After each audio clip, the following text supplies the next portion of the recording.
Programme मध्य मुकाबले में खुशामदीद। मैं हूं रबिया एहसन, मेरे साथ मौजूद है रऊफ क्लास्टा। और आज के प्रोग्राम में जो टॉपिक्स हम शामिल करेंगे उसमें सबसे पहले बलूचिस्तान मामला मजीद बिगड़ गया। बलूचिस्तान नेशनल पार्टी के सरबराह अख्तर मेंगल ने कौमी असम्बली की रुकनियत से इस्तीफा दे दिया। मसाइल के हल में नाकामी का एतराफ, हुकूमत और इस्टेब्लिशमेंट पर अदम एतमाद। विफाक बलूचिस्तान के हकीकी नुमाइंदों को साथ मिलाकर किस तरह मसाइल हल कर सकता है, इसके ऊपर बात करेंगे।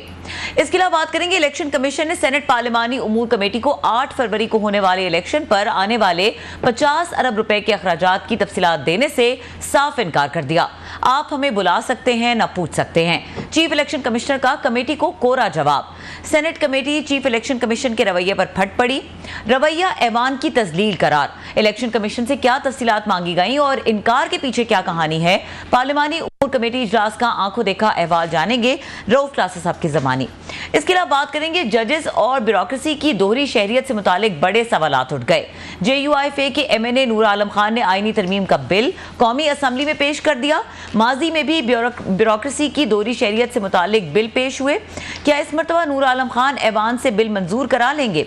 जजेस की दोहरी शहरियत और अज़खुद नोटिस इख्तियार में क्या तब्दीलियां मुतवक्के हैं, इसके ऊपर बात करेंगे। इसके अलावा बात करेंगे PWD तहलील का मामला। वज़ीर आज़म के जल्दबाजी में किए गए फैसले से सैकड़ों मुलाजमीन बेरोजगार, अरबों रुपए के प्रोजेक्ट्स जाया होने का खतरा।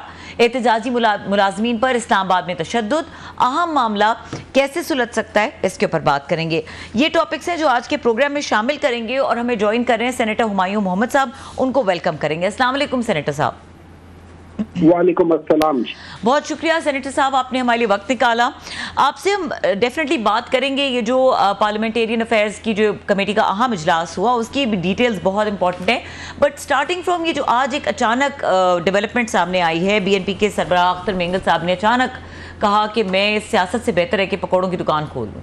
उन्होंने कहा जी मैं तो रिज़ाइन कर रहा हूँ और अदम एतमाद कर दिया उन्होंने क्लियरली रियासत के ऊपर, सदर के ऊपर, वज़ीर आज़म के ऊपर। ये जो रेजिग्नेशन है इसको किस तरह से देख रहे हैं? बिस्मिल्लाहिर्रहमानिर्रहीम, या का नाबुदो व या का नस्तईन। देखिए ये एक बहुत सीरियस मामला है और खास तौर पे एक नेशनलिस्ट पार्टी जो कि बलूचिस्तान से है और उनका जब इस किस्म का एक बुनियादी वो है, ये उस चीज को फर्दर कॉम्प्लिकेट कर देगी। ऑलरेडी मतलब ये ऐसा इशू है बलूचिस्तान का जो मल्टी फेसेटेड है, जिसके प्रॉब्लम ना सिर्फ बलूचिस्तान के अंदर है, वो बाहर का भी है। वो ना सिर्फ गवर्नेंस का इशू है, ना सिर्फ उधर की ये जो इवन जो वहाँ की जो किसी जमाने में जो सरदारी का जो सिस्टम था उसका भी एक प्रॉब्लम था। फिर उस लिहाज से वहाँ के जो लोगों के अंदर उनके अंदर एक एहसास महरूमियत है कि भाई हमारे जो रिजर्वॉयर्स है वो चीजें हमें कुछ नहीं मिल रही, जैसे सुई गैस है उस लिहाज से।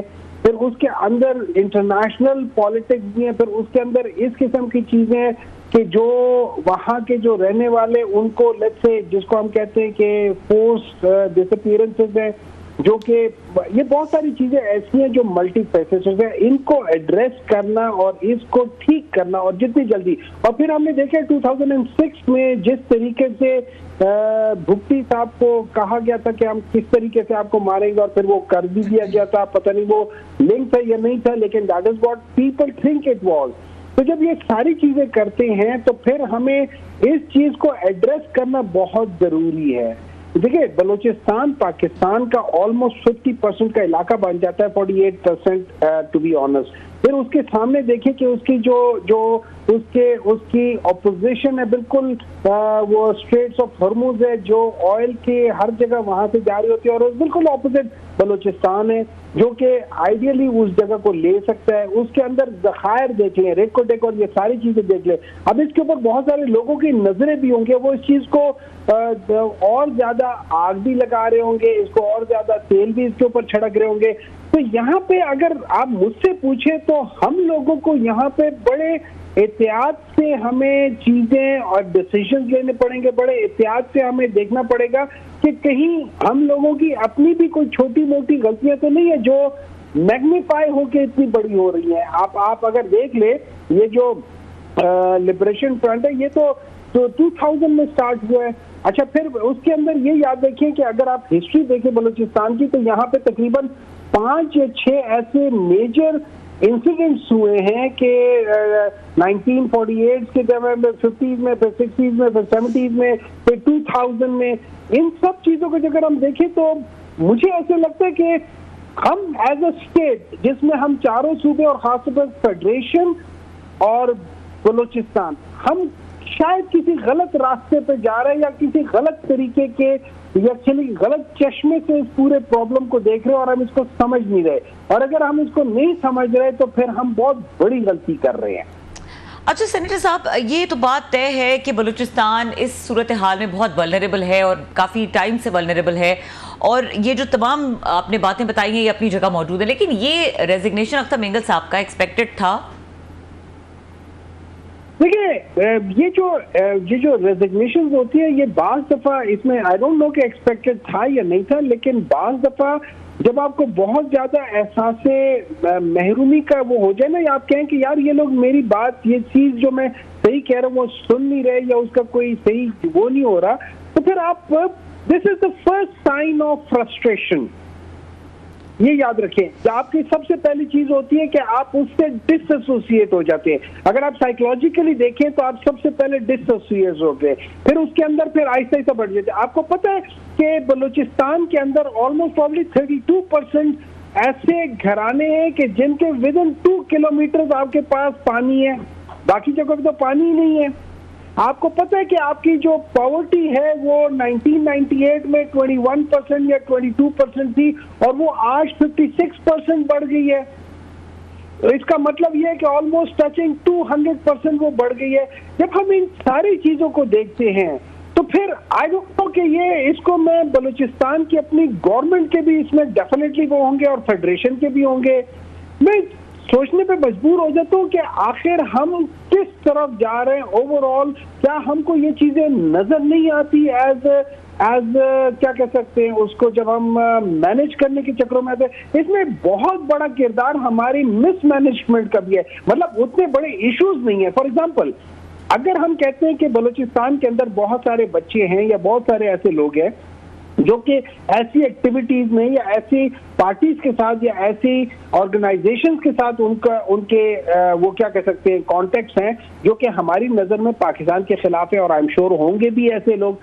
और अगर मैं उनको किसी इंक्वायरी के लिए उठाता हूं तो मैं क्या उनके घर वालों को ये नहीं कह सकता कि जी ये आपका बच्चा मेरे पास है, इससे मैं ये सवालात उठाना चाहता हूँ। At least they should know where the child is, और at least they should know where the brother और फादर और हस्बैंड इज। ये चीजें कर ले। देखिए, इससे आपका एक बहुत बड़ा जो होता है ना अनसर्टेनिटी, एटलीस्ट वो अनसर्टेनिटी खत्म हो जाती है। वो डिसीजन क्या होगा क्या नहीं होगा, लेकिन एटलीस्ट किसी हद तक ये होता है कि हाँ हमें पता है कि हमें किसी ने बता दिया। अगर वो चीज गायब हो जाए, और ये भी हो सकता है, मैं इसको डिनाई नहीं करता, ये भी हो सकता है कि वो शख्स ऐसी किसी एक्टिविटीज में किसी दूसरे मुल्क में जाके किसी जगह पे किसी एक्टिविटी करते हुए मारा गया हो या कुछ और कर गया हो, who knows what it is. लेकिन आपकी पॉलिसी या हमारी पॉलिसी ऐसी है जो उस इबहाम को आप ही के ऊपर डाल देती है कि जी ये आपकी वजह से सब कुछ हुआ है। तो at least we can do something. तो ये छोटी मोटी चीजें, so these are small little steps in the right direction that we can take. जी डॉक्टर साहब, आपने बड़ी मेरा ख्याल खूबसूरत गुफ्तगू की है बलूचिस्तान के इशू पे। मत से सर हम सुनते रहते हैं, देखते रहते हैं चीज़ों को। ये हमने देखा था कि माजी में कुछ माह पहले तक आपकी पार्टी पे दबाव था कि जनाब देखें 8 फरवरी के इलेक्शन में रिगिंग हुई है, आपके साथ बेईमानगी की गई है, पार्टी चेयरमैन को जेल में डाला गया है, आपसे झंडा ले लिया, बैनर ले लिया, निशान ले लिया, उन सीटें ले ली। और मौलाना फजल रहमान साहब की तरफ से भी शायद ये बात हुई थी कि आप लोगों को भी इस्तीफे दे देने थे पार्लियामेंट से। लोग एक्सपेक्ट कर रहे थे कि शायद ये इनिशिएटिव इतना बड़ा जो है पीटीआई लेगी, लेकिन वो अख्तर मेंगल साहब ने ले लिया। तो आप समझते हैं कि आपकी पार्टी जो है वो उनके पीछे जा सकती है कि जनाब कि हम भी पार्लियामेंट को इतना इफेक्टिव नहीं समझते, क्योंकि ये आप लोगों का वो जो ये क्लेम है, नैरेटिव है कि ये तो रियल यहाँ पर रिप्रेजेंटेटिव ही नहीं है, इनको तो लोगों ने वोट ही नहीं दिया, ये तो फॉर्म 47 वाले हैं।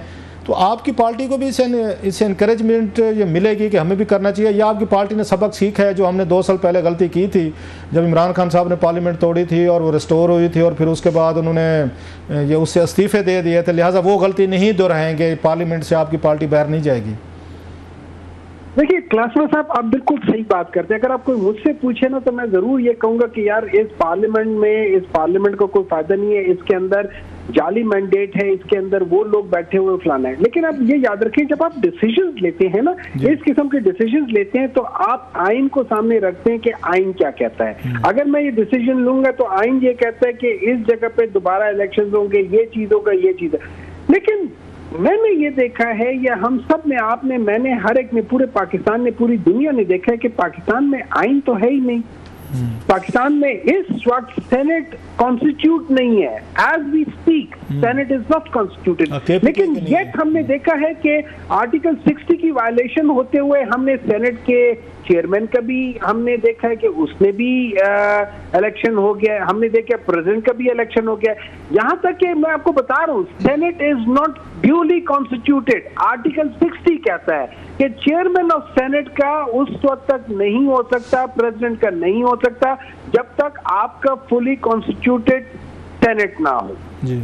तो फिर आप मुझे बात बताएं, मैं वहां पे क्या डिसीजन लूंगा, मैं किस चीज को सामने रख के डिसीजन लूंगा, जब मुझे पता है कि यहाँ पे किसी चीज की कोई वो नहीं है, कोई किसी का वो नहीं करेगा, कोई आइन की मतलब आइन सिर्फ आपको दिखाने के लिए, आइन अवाम को बेवकूफ बनाने के लिए दिखाया हुआ है कि ये जी ग्रीन किताब देख लो, उस ग्रीन किताब के अंदर मैंने कुछ चीज नहीं करनी। और आपने प्रॉब्ली, आज आप बैठे हुए थे, आपने आज वो देखा है क्या कि किस तरीके से हम लोग करते हैं। मतलब आप मुझे 50 अरब रुपए दे दो पब्लिक मनी और आप मुझे कहो कि नहीं तुम मुझसे सवाल ही नहीं कर सकते। मतलब मुझसे जब पार्लियामान सवाल नहीं कर सकती तो मुझसे कौन सवाल, मैं इसका सिर्फ हिसाब किताब क़यामत वाले दिन दूंगा, उससे पहले नहीं दे सकता। उसी आज वाली मीटिंग पे आ जाते हैं, बड़ी अहम मीटिंग थी आज आपकी मीटिंग का पार्लियामेंट्री अफेयर्स के, क्योंकि आप चेयरमैन भी हैं सेनेट के, नहीं मस है, आपने बड़े अच्छे तरीके से कंडक्ट किया और आपकी ये कमेटी में बड़े very powerful and very honourable वहाँ पे सेनेटर्स बैठे हुए हैं और सब ने बड़ा एक इफेक्टिव एक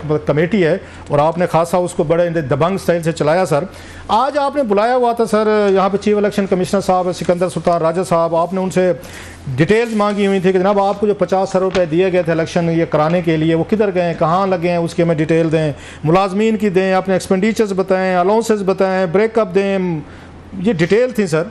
आज उन्होंने बड़ा क्लियरली कहा है जनाब कि हम आपको जवाब दे नहीं है, आप हमसे नहीं पूछ सकते। आपको भी कहा है, आपकी सेनेटर्स को भी कहा है और आपके एक तरह का पूरे सेनेट को सिकंदर सुल्तान राज साहब ने कहा कि you are no more authority, आप मतलब हम आपको जवाब दे नहीं है, हम आपके पास आके आपको बताने के ये नहीं है। How do you see that sir? मैंने तो वो खैर वो देखा सुना, लेकिन मैं चाहता हूँ व्यूअर्स भी शेयर करें कि क्या हुआ सर।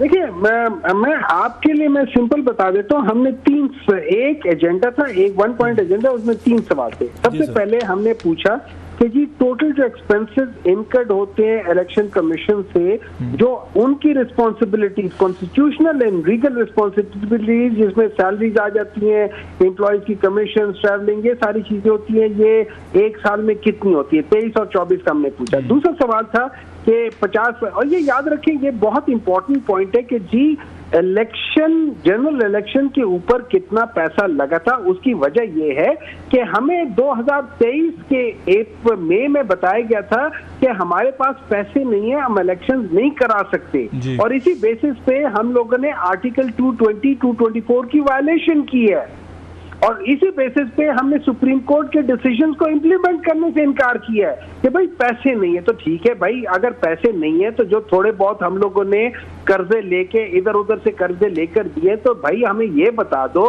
कि आपने पंजाब में क्या किया था। उसका सिंपल आंसर होता है कि जी ये हमारा इतना खर्चा हुआ था, एक यूनियन, एक जो पोलिंग बूथ होते हैं उस पर इतना खर्चा होता है, या फलानी जगह पे इतना होता है, ओवरऑल हमने इतने के तो उसके ये खर्चे हो गए थे।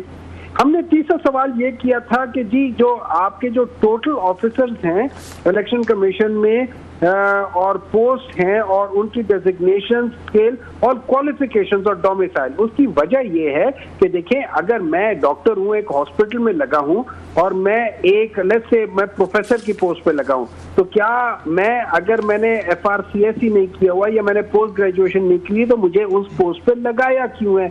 ये सवालात बनते हैं या इस किस्म की चीजें बनती है जिससे सवालात निकल सकते हैं। और ये भी हो सकता है हम कहें यार एक्सीलेंट, आपने बहुत अच्छे तरीके से कर रहे हैं, तो उसकी बेसिस पे उन्होंने हमें कहा कि जी स्केड्यूल 2 में पार्लियामानी अफेयर्स के अंडर सिर्फ लेजिस्लेटिव बिजनेस आता है रिलेटिंग टू इलेक्शन कमीशन। अगर हमने खाली लेजिस्लेट करना है तो भाई हमें तो आपकी जरूरत ही नहीं है। लेजिस्लेट करने में तो हम करेंगे, जो हम करना चाहेंगे वो हम करेंगे। आपको पता है पार्लियामान सुप्रीम है, इसी बेसिस पे तो हमने सुप्रीम कोर्ट के कितनी चीजें हम लोगों ने क्या क्या एक्ट हमने नहीं पास कर लिए। पार्लियामान उस वक्त तो हमने आपसे कोई सवाल नहीं पूछा था। तो उसी लिहाज से जब हम ये करते हैं, लेकिन जब हमने ज्यादा खरीदना शुरू किया तो हमें पता चला कि 2023 में जब सेनेटर ताज हैदर साहब थे तो इसी तरह का एक सवाल उठा था और उस पर सारी चीजें दी गई थी। फिर हमने ज्यादा खरीदा तो हमें पता चला कि आर्टिकल 222 के तहत पार्लियामान के अंदर जो ग्रांट करती है, जो अथॉरिटी देती है लेजिस्लेट ऑन इलेक्शन मैटर्स में, जो इंक्लूड करती है financial allocations and administrative procedures to election commission, उसके पास ये पावर होती है कि वो पार्लियामेंट्री रिव्यू के तहत इस चीज को देख सके, अकाउंटेबिलिटी को कर सके। फिर हमने ये देखा कि आर्टिकल 84 के तहत जो कॉन्स्टिट्यूशन रिक्वायर करता है कि any expenditure from federal consolidated fund must be scrutinised by parliament, क्योंकि ये पार्लियामेंट ही देती है। और फिर हमने देखे कि जो रूल 166 है, जो conduct of business in senate है, उस लिहाज से वो कहते हैं it empowers committee to scrutinise expenditure and policy administration of the government and public bodies. This rule ensures the public funds are used effectively and that the administrative process, including recruitment and transparency. ये सारी चीजें हैं। Article 1 rule 1 ये बताया आपने बड़ा तफसील से सारी चीजें बताई हैं, मैंने वहाँ सुनी भी है। 1.5-2 घंटे की जो मीटिंग चली, very effective and very comprehensive. आप साहब ने बड़े अच्छे पॉइंट्स उठाए। अभी आपने कहा कि ताज हैदर साहब जब थे तो उस वक्त इलेक्शन कमीशन ने चीज़ें दी थी, सारी डिटेल्स बताई गई अखराजात की। अब की दफ़ा उन्होंने जो लेटर है मेरे पास जो आपको भेजा गया 30 अगस्त का, उसमें उन्होंने 2 पेजेस का, इसमें उन्होंने क्लियर कहा है, सिकंदर सुल्तान राय साहब ने, जो उनके सेक्रेटरी जो हैं ये उमर ये हो गए हमीद खान साहब जो हैं, उन्होंने कहा जनाब हम आपकी अकाउंटेबल नहीं, हम कोई चीज़ नहीं देंगे, हम एक आज़ाद इदारे हैं। तो क्या समझते हैं इसकी वजह कहीं आप तो नहीं है डॉक्टर साहब कि आप क्योंकि PTI के सेनेटर हैं, चेयरमैन कमेटी हैं, फिर साथ में 3 मेंबर्स भी हैं आपके वहाँ पे, अली जफ़र साहब हैं, फिर साथ में वहाँ पे और भी 2-3 आपके वहाँ पे ये बैठे हुए हैं सेनेटर PTI के। सो वो जो आपकी और चीफ इलेक्शन कमिश्नर साहब की आपस में एक टग ऑफ वार चल रही है, ये उसी का कोई रिजल्ट तो नहीं है कि जनाब कि अगर हमें PTI वाले बुला रहे हैं तो हम इजलास में जाएंगे, हमें स्क्रूटनाइज करेंगे, शायद कोई ऐसी कोई बातें भी हो जाएं, गुफ्तगू भी है, कोई तेज़ गर्म हो जाए। So you could be one of the reasons PTI senators जो है, नहीं तो आप तो खुद कह रहे हैं पिछली कमेटी को दे दिया था, आपकी कमेटी को नहीं दे रहे, तो ये समझते हैं कि वही वाला कोई पॉलिटिकल इश्यूज हैं आपके और उनके दरमियान जो चल रहे थे? देखिए, अगर आपकी बात सच में मान लेता हूँ तो ये तो और भी गलत बात हो गई जी। ये तो मतलब देखिए, मैं मेरे लिहाज से अगर ये कहते हैं कि हम आपको नहीं है तो फिर किसको जवाब दें? मतलब अगर ये पार्लियामान को जवाब दे नहीं है, और ये याद रखिए ये स्टैंडिंग कमेटी जो होती है ये एक्सटेंशन ऑफ द पार्लियामेंट है, ये एक्चुअली पार्लियामेंट ही है। उसकी एक छोटी कमेटी बनाई है जो जिन चीजों को डिटेल में देखती है कि क्या ये जो खास तौर पे जो बजट होता है या पैसा होता है वो सही जगह लग रहा है या नहीं लग रहा, जो आप पैसे ले रहे हैं उसका सही इस्तेमाल करें नहीं। तो अगर ये कहते हैं हम आपको नहीं है, तो फिर मुझे एक बात बताएं, इतने सालों से ये लोग पार्लियामेंट्री अफेयर्स के अंदर आ क्यों रहे थे? हम तो हमेशा से देखते आ रहे हैं, हमें तो ये बताया गया कि अच्छा, फिर ये जिस चीज का रेफरेंस देते हैं कि जी हम लोगों ने वो स्केड्यूल 2 में जो पार्लियामेंट्री अफेयर्स डिवीजन है 28 उसके लिहाज से हुए, उसमें तो हमें तो ये बताया गया कि एरा जो है जिसको हम कहते हैं earthquake rehabilitation and reconstruction authority या national disaster management authority NDMA है, और जो स्मेडा है, ये सारी चीजें भी पार्लियामानी अफेयर्स के अंडर आती हैं। तो अगर ये पार्लियामानी अफेयर्स के अंडर आती है, इनका जिक्र तो पार्लियामानी अफेयर्स डिवीजन स्केड्यूल 2 में नहीं लिखा हुआ, तो फिर ये कैसे और बात भी की है कि सॉरी मैं आपकी बात इंटरप्ट कर रहा हूँ, मैं चाहता हूँ ज़्यादा से ज़्यादा आपसे सवालात करके आपसे बातें ली जाएं, लेकिन ये भी तो पॉइंट आउट किया गया सर कमेटी में कि जनाब के कि उसमें सुप्रीम कोर्ट ऑफ पाकिस्तान कहती है आप हमारे अकाउंट्स, हमारे एक्सपेंडिचर, हमारी चीज़ें नहीं उनको ऑडिट कर सकते, नहीं स्क्रूटनाइज कर सकते। पाकिस्तान आर्मी कहती है आप हमारे भी नहीं कर सकते। इधर से नैब कहते हैं हमारे नहीं कर सकते, ये कहते हैं हमारे नहीं कर सकते। ईरा का बता रहे हैं, वो कहते हैं जी हम यहाँ पे तो सब कहते हैं जी हमारे तो आप टच भी नहीं कर सकते। किसी सेनेटर साहब ने, मेरे ख्याल मोहसिन नज़ीर साहब या किसी और दोस्त ने कहा, उन्होंने जनाब के पार्लियामेंट का नहीं, बल्कि मेरे ख्याल आपने कहा कि आपकी किसी से बात हुई तो किसी ने आपको ये बताया, जो कि ठीक बताया, कि जनाब के अगर जहाँ पे भी कोई टैक्स पेयर्स का पब्लिक मनी का 1 रुपया भी खर्च होगा किसी महकमे में, वो अकाउंटेबल है, वो PSC में हो, पार्लियामेंट में हो या आपकी कमेटीज़ को, तो वो जो अब इदारे तो कहते हैं जी हम तो सुपर वो हैं, इंडिपेंडेंट हैं, हम तो किसी को जवाब देनी है। इलेक्शन कमीशन भी कहता है जनाब हम भी सुप्रीम कोर्ट की तरह एक बॉडी हैं, क्योंकि हमारा इलेक्शन कमिश्नर की जो पावर्स हैं या उनका स्टेटस है वो सुप्रीम कोर्ट के जज का बराबर है, उनका अपॉइंटमेंट या उनका रिमूवल का तरीकाकार जी है। So no party is again coming under जो स्क्रूटनी सर। ये तो सारे इदारे अपने आप को ये समझते हैं, आज़ाद समझते हैं सर। देखिए इसमें है क्लास्टर साहब, मेरा एक सवाल बनता है। देखिए अब चाहे मैं 1 मिनट के लिए इसको भूल जाऊं कि बेनिफिशियरी कौन था, मैं उसको भूल जाता हूं। इलेक्शन कमीशन का मेनली सारा साल जो इनको तनख्वाह मिलती है या 5 साल मिलती है, इनको इसलिए होती है कि ये फ्री फेयर ट्रांसपेरेंट इलेक्शन कराएं, वो इनका बेसिक मैंडेट है जो इनको मिला हुआ है। अच्छा, अब हम लोगों ने इनको पिछली जो पाकिस्तान तहरीक इंसाफ की हुकूमत ने, हमने कहा कि यार ये आप इलेक्ट्रॉनिक वोटिंग मशीन के तहत करो, इसमें ये फायदे हैं, जिसमें उन्होंने एक पूरा हमें रिपोर्ट दे दी कि जो उसमें इतना पैसों का नुकसान है, इतना ये नुकसान है, इतना वो नुकसान है, इतना फलाना नुकसान है। एंड चलो ठीक है, हमने बहुत सारे सवालात किए कि जब हमने सवालात किए तो वो जरा अपसेट हो गए होंगे शायद इस बात पे। हमने कहा कि जी जब आपने ये चीजें की है तो फलाने को उस मुल्क से आप मिला रहे हैं, वो मुल्क और हमारे मुल्क के अंदर तो बड़ा डिफरेंस है, एजुकेशन का डिफरेंस है, तो आप उन मुल्कों के साथ क्यों नहीं मिलाते जो हमारे साथ जा रहे, उनका और हमारा जब वो करा सकते तो हम क्यों नहीं करा सकते, वो सारी चीजें। लेकिन सर सवाल ये होता है कि इन्होंने RTS तो इन्होंने बनाया था, अभी वो जो भी नया सिस्टम बनाया वो भी उन्होंने खुद किया था, उन्होंने किसी से उसमें मशवरा नहीं लिया, और वो दोनों के दोनों अगर इतनी बुरी तरह से फेल हो गए तो उसका मुझे रिस्पॉन्सिबिलिटी। अब सर ये बताइएगा, मैं क्योंकि एजेंडास पढ़ रहा हूँ तीनों के तीनों, आपका एजेंडा तो एक है लेकिन 1 2 3 4 जो आगे फर्दर हैं।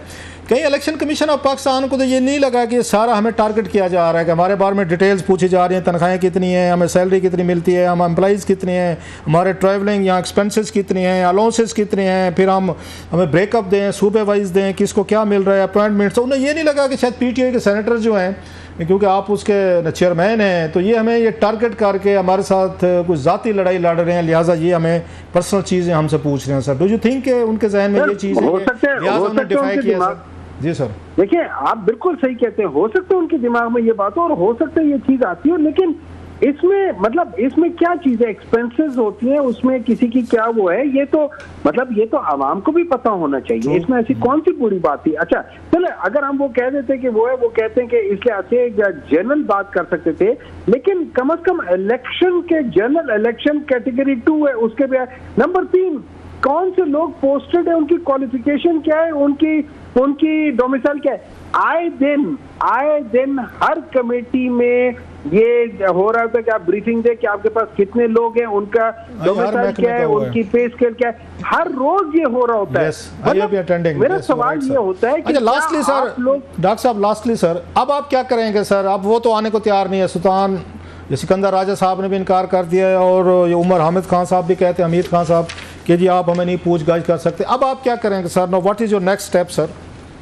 देखिए माय नेक्स्ट स्टेप, जैसे आपने देखा है वहाँ एक कंसेंसस रफली जो परवेज रशीद साहब ने कहा था, उनको ऑनर करते हुए, हम उनकी बात मानते हुए, हम इस वक्त प्रिविलेज कमेटी में इनको नहीं लेकर जा रहे, लेकिन हम पहले चेयरमैन सेनेट साहब से पूछेंगे कि जी फर्ज करें अगर हम लोग नहीं पूछ सकते तो कौन पूछ सकता है, ये किसको इन लोगों का, तो वो हम बात क्वेश्चंस करके, और ये लीगल मैटर्स हैं जो हम पूछेंगे, पूछने के बाद हम डिसाइड करेंगे इसका क्या है क्या नहीं है। लेकिन मेरा जो असल जो जिस बात में मुझे था, वो लोग आ जाते उधर बैठ जाते, जब बुलाया था हमने ये नहीं कहा कि चीफ इलेक्शन कमिश्नर खुद आए, भाई इदारा आए, वहाँ पे सेक्रेटरी साहब आए, वो सारे आए बैठे, उनके बाद आके कहते हैं कि जी ये चीज है और ये हमारा वो है, हम डिस्कशन कर ले, वो बेशक ना बताए ना, ये चीज जो लेकर बता दें कि जी उसके से, लेकिन ना आना जो है ना, ये पार्लियामान की एक बहुत बड़ी तौहीन मैं समझता हूँ कि ये है।